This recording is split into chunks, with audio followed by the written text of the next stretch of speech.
नमस्कार मित्रांनो, ज्या शेतकरी बांधवांनी महा-BMS पशुसंवर्धन विभागासाठी अर्ज केले होते त्यांना 2-3 दिवसापासून डॉक्युमेंट अपलोड करा असे मेसेज येत आहेत।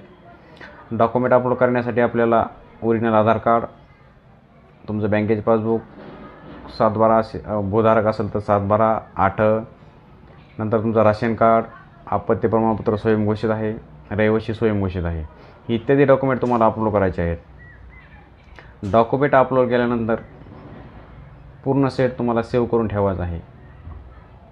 त्यानंतर तुमचे 15 जूनला डॉक्युमेंट अपलोड करण्याची अंतिम तारीख आहे। त्या तारखेच्या आतच तुम्हाला डॉक्युमेंट अपलोड करायचे आहेत। 15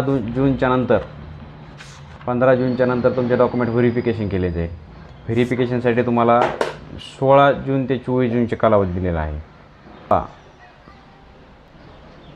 2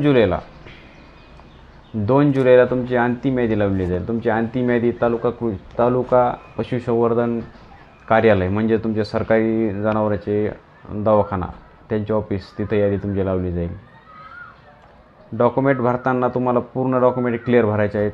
7/12 तुमचे नाव असले पाहिजे, 8 तुमचं नाव दिसलं पाहिजे। जर तुमचे 7/12 किंवा 8 नाव नसेल तर तुम्हाला जमिनीचे भाडेतत्व किंवा भाडे करारपत्र अपलोड करायचे आहे।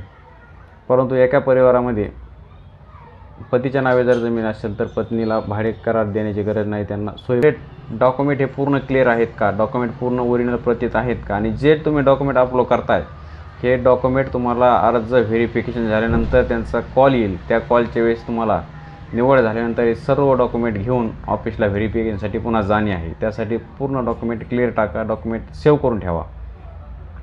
शक्य होईल तेवढं जास्त योजनेचा लाभ घ्या। धन्यवाद।